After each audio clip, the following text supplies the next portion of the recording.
Burn My Crosses. Burn My Crosses is highly misunderstood. And I knew that was going to happen, but I had to go for it anyway because I believed in it as a title and as a concept.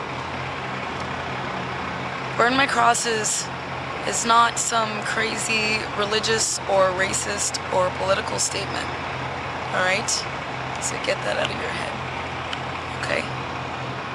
That song and the title of our record, Burn My Crosses, was banned at 2 colleges because it was considered offensive by Catholics.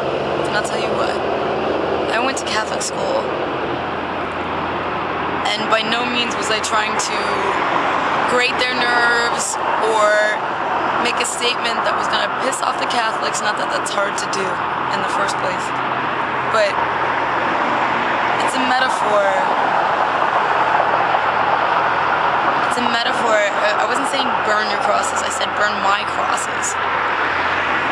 The cross being a symbol of something that's sacred to you, you know, something that's important to you, sacred. You take to heart. And then someone in your life destroys it. It's happened to me, and I know it's happened to each and every one of you. You give up yourself for someone else, and they don't appreciate the things about you that are near and dear. And you try to make it work, but it can never work. Whether it be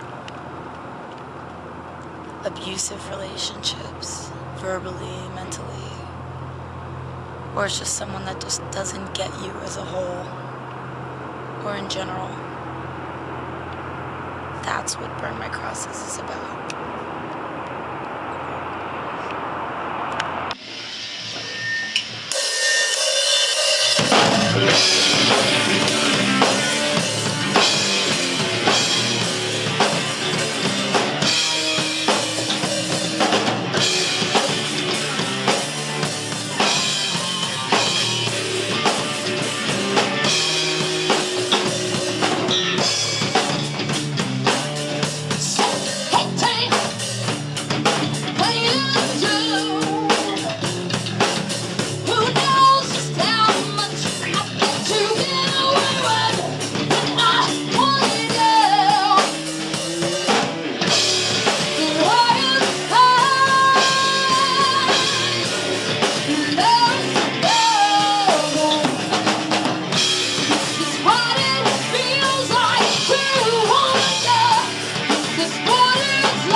Take her out! Great idea.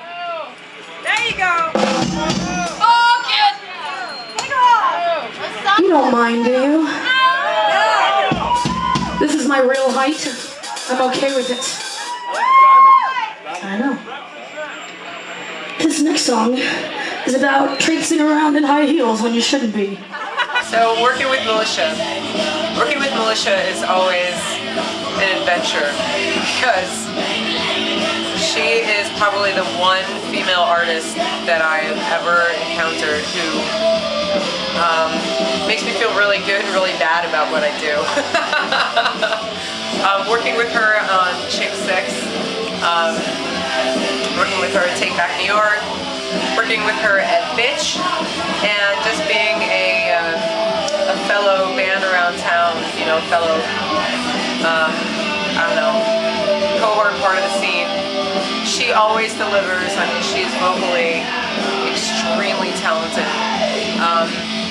And she's very professional and on top of her game, but we're both always really late to everything. And I love her for it because we make each other look good sometimes, or we stick up for each other. Covet.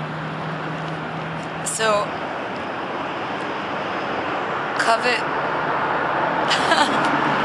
Covet is about. I usually don't like saying what songs are about because I want you to pull out of it what you're gonna pull out of it, you know? You figure it out, but I will give you this little piece of information.